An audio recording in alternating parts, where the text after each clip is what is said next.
guys, Mikey here, and welcome back to March Marvel Madness as presented by the Comic Junkies Corner. And today, I'm a lumberjack. He's a lumberjack and he's okay. He sleeps all night and he works all day. Man, shut up. I just got off work. It's cold outside. Anyway, so how about that Spider-Man 3? Released in 2007, Spider-Man 3 has been dubbed the worst Spider-Man movie ever made in the history of Spider-Man movies.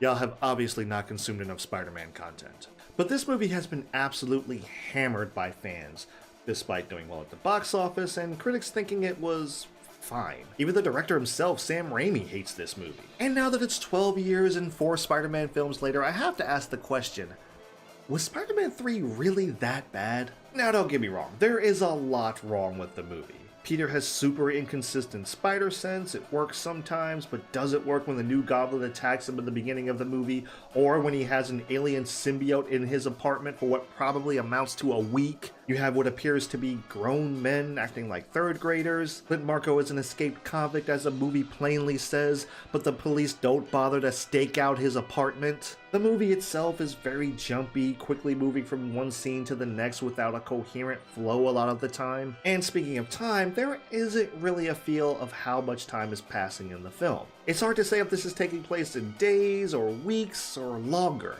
The CGI is, well, just bad, and HD does not do it any favors. There are just some plain weird things that happen, like Aunt May traveling from Queens to Midtown Manhattan for a literal 3-minute conversation, though I guess only a New Yorker would catch that issue.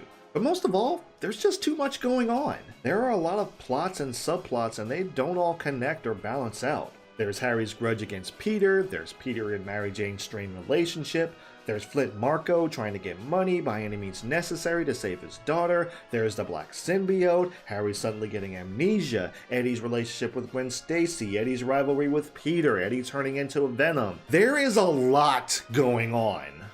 It's rumored this was originally written to be 2 films. Whether that's true or not, it's pretty believable. So yeah, you can tell I'm not going to say Spider-Man 3 is a good movie. It's not, by any means. But I can't say it's a complete train wreck as it's been dubbed in the past, because surprisingly there's a lot of good parts of this film. In fact, there are things that this movie does better than its predecessors. So I've compiled a list of 5 big things that are good about Spider-Man 3. The first would be sound design and cinematography. The sound design is really good, especially in the action sequences, and so is the camera work. From still shots lingering for dramatic effect to dynamic shots in the action sequences. In Spider-Man 2, even though the effects are dated, I can see why people still get sucked in because of how it's shot and how it sounds. Spider-Man 3 is no different, so I have to give it a big thumbs up in that regard. The second is Rosemary Harris as Aunt May. I usually criticize the characters in these movies for being too cartoony, and Spider-Man 3 is no different. Now I get that the campy cartoony feel is part of the charm of the series, similar to the 1970s Superman. You know, I get it, and it's done on purpose, and there's nothing wrong with that. But if you're going to do that, you have to understand that many people won't be able to relate to your characters and emote with them when they go through an emotional moment. That being said, somebody didn't tell Rosemary Harris this was a Spider-Man movie, because she brings it, especially in her first scene. When she gives Peter the engagement ring that was given to her by Ben Parker, man, it is a serious tear-jerking moment. Because she conveys so well how much it means to her and how she misses Ben so much, while also showing how proud and approving she is of Peter and MJ's relationship. She arguably gives the best performance in the movie, and she's not in it for very long. The third thing is Mary Jane. She's actually not that likable of a person, and that's freaking awesome because it means she has a personality. Now, while there is too much going on in this movie, what it does do better than the second film especially is giving the supporting characters something to do outside of being plot devices.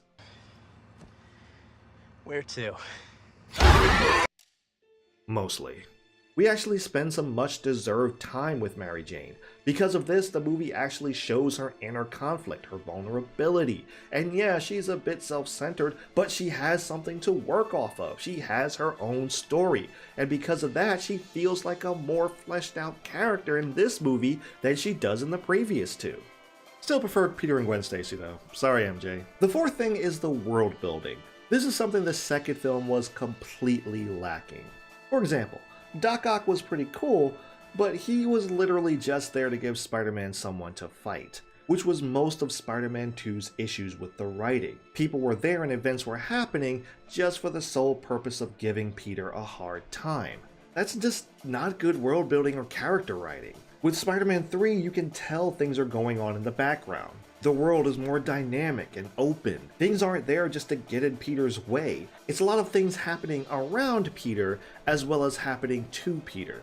Since we were just talking about Mary Jane, let's keep that example. Mary Jane is dealing with loneliness, feeling like her world is kind of collapsing in on itself, but the person she loves has his head so far in the clouds that he can't see it. In the second film, she does love Peter and wants him to admit it. Or she's going to marry an astronaut. The frick did he come from? It's never established that she's been seeing someone else until the moment arrives to make Peter feel worse about himself. Like I said, something there to give Peter a hard time, i.e. plot device. In Spider-Man 3, you're shown things are going on with MJ, Aunt May, Jameson and the Bugle, and the villains, which segues me into the final topic, the villain motivations. Up to this point, Spider-Man 1 had the best villain. Dr. Octopus was a cool screen presence, but like I said before, people in Spider-Man 2 were just there to make life hard for Peter. Doc Ock literally had no motivation. I mean, yeah, he wanted to finish the experiment, but there was one main question that no one can seem to answer. Why? The two best villain motivations in Spider-Man 3 are definitely reserved for Harry and Flint. Now, Harry has always loved Peter, but you can tell there is resentment. Norman, Harry's father, idolized Peter, but would show disdain for Harry. And just when it seemed like Norman was going to make things right, he dies in a fight with Spider-Man, causing Harry to hate Spider-Man and resent Peter even more.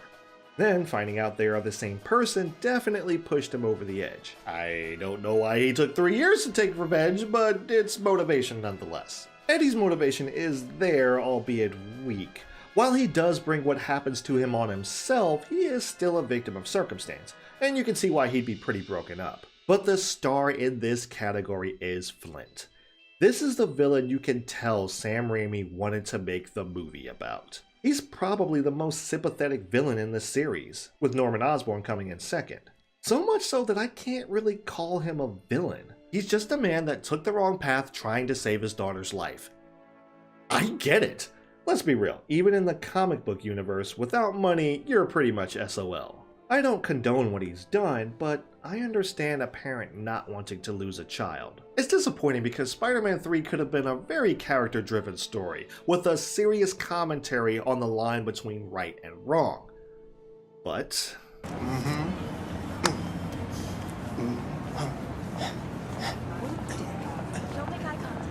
So those are my reasons as to why Spider-Man 3 is a bad film, but not as bad.